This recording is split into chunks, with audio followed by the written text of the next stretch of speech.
Hello everyone, Alec Elger, the SideQuest Gamer here, and happy 7th day of Hanukkah. Holy, we're at the end of our review marathon practically. And if you're not Jewish, watch this review along with my other reviews anyways. But this review especially because today we're taking a look at Super Mario Land, one of the first Game Boy games ever released. When replaying this game for this review, I finally beat the game. And boy, was it tricky. Not only am I going to review this game, I'm going to give you a few spoiler-free tips and tricks in order for you to beat this game too. So, let's roll the footage and see if this game still holds up. Super Mario Land is a Game Boy launch title released in 1989.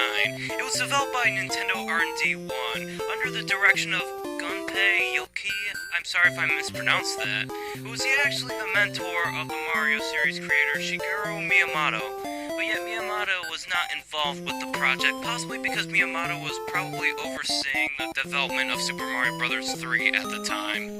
Yokoi and his team decided to base the gameplay off the classic 1985 Super Mario Bros. For the NES, which is evident by the look of the sprites and the feel of the game. So in a sense, this game is more of a successor to Super Mario Bros.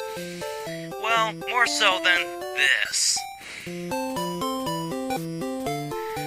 As the successor, the game is actually really different. Each level is very unique for starters. Level design is much better. The enemies are much different and every boss is different and even has a different attack pattern. The enemies may have similar appearances and behaviors to past Mario enemies, but they're actually really different. Trust me.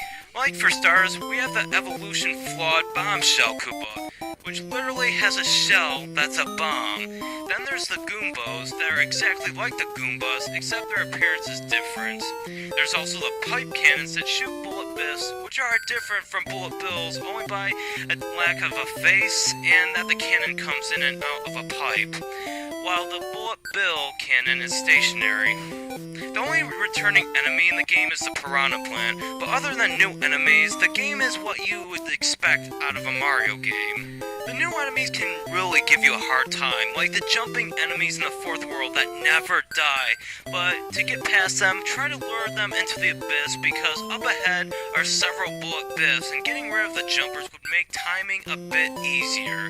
But even though some of the enemies are hard, at least the Lakitu does not return.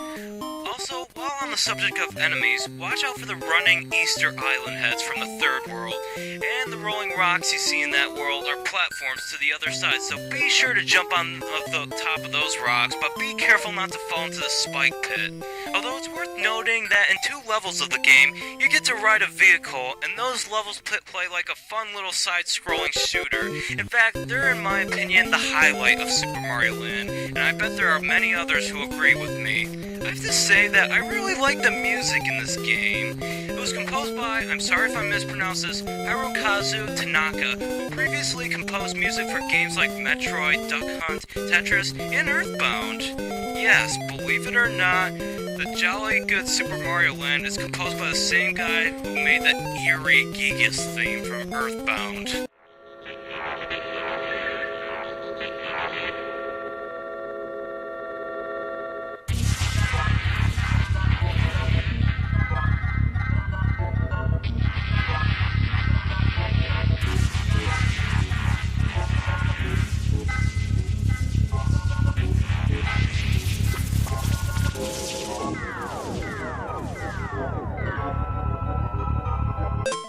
That theme gives me nightmares.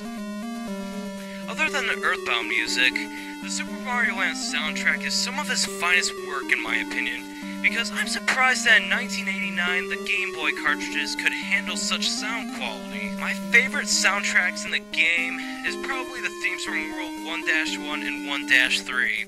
Wanna know something cool? The theme for World 1-3 was later remixed in Super Smash Bros. Brawl Subspace Emissary campaign. Now for the graphics of this game, I already mentioned that it resembles the first Super Mario Bros., except that it's black and white.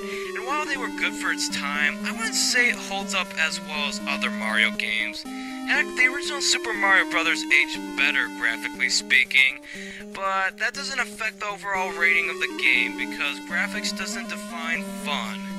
Now the controls are not as precise as other Mario games too. I mean, they're not bad, but I had those moments where I was holding the dash button, but when I jumped, it wasn't a long enough jump. It's like, I could have sworn I was holding the dash button.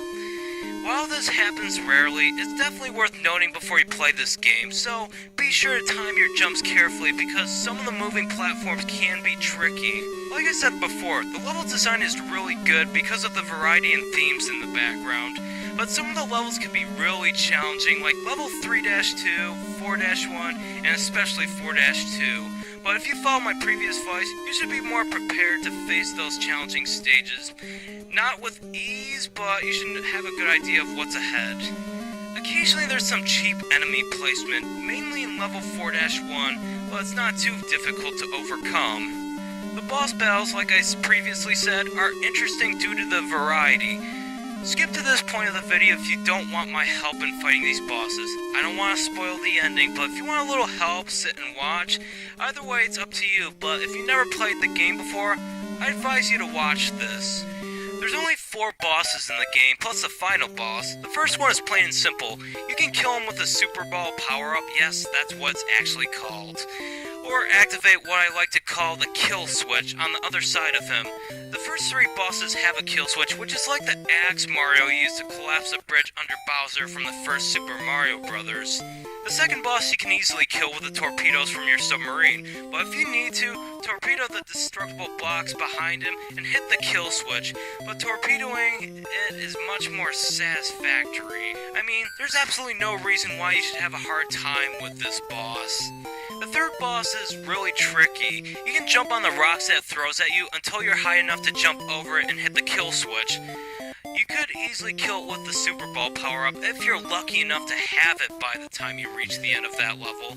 Or be like me and touch the boss to take damage if you have the Super Mushroom power-up, and then take advantage of the temporary invincibility and walk through it and hit the kill switch. It's pretty cheap but effective, plus if it's not cheating, if it's in the game. The fourth boss is tricky and he killed me so many times, but memorize its diagonal movements as well as look out for the bird enemies it spawns since they move in a reverse L pattern, depending where you are on the screen. If you get behind it, the birds cannot reach you. Since there's no kill switch, you're going to have to use your missiles from your biplane to kill it. Yes, it's a strange game. You can kill clouds. Like anything in the Mario universe makes sense. But anyways, right after you kill the cloud boss, the final boss, Tatanga, shows up in his spaceship, and he's going to end you. And let me tell you, he's really hard, but also really easy if you know what to do. I mean, if you're trying to aim your missiles at him, you'll get cannon blasted to death, I guarantee you. So instead of focusing on the right side of the screen, focus on the left half and dodge the cluster cannonballs while firing randomly, and trust me, your shots will eventually defeat him. It may take a minute or two, but you'll kill him sooner or later. The game can be pretty hard sometimes, but here's some shortcuts that might help you out a little bit.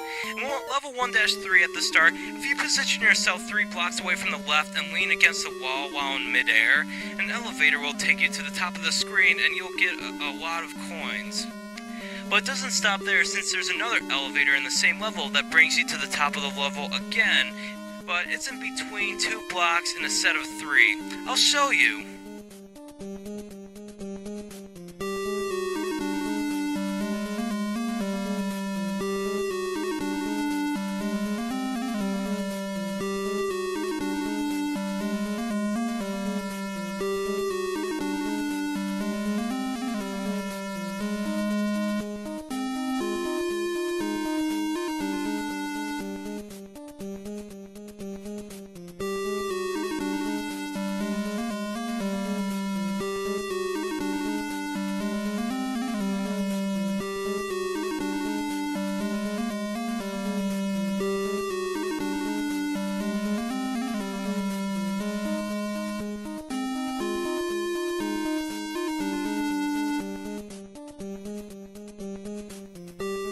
Level 2-2, there's an invisible platform that leads you to a somewhat safer route full of coins.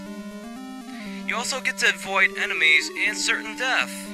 And of course there's many warp pipes around that takes you all over the place of the level, but I'll leave that for you to find for yourself.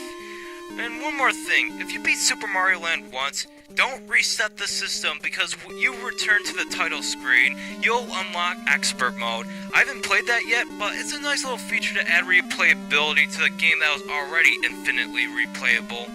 So, overall, I would give this game a 96 out of 100 for showing everyone what the Game Boy could do, and for it being still fun to this day. It sold, not to my surprise, 18 million copies, which is 7 million more than the fan-favorite Super Mario Bros. 3. And it's one of the reasons, along with Tetris, to own a Game Boy. In fact, in the 3DS eShop, it's one of the most popular downloaded games, and the best part is that it's only $4 American on the 3DS eShop. So you're saving $16 from finding a used cartridge that may or may not break due to age. Thank you all for watching, and tune in tomorrow for the 8th and final day of Hanukkah, where I review a sequel to a game I reviewed a month ago. How well does it hold up? Well, find out tomorrow. Anyways, I'll see you all in 23 hours and 50 minutes. Happy 7th day of Hanukkah, and remember to stay awesome.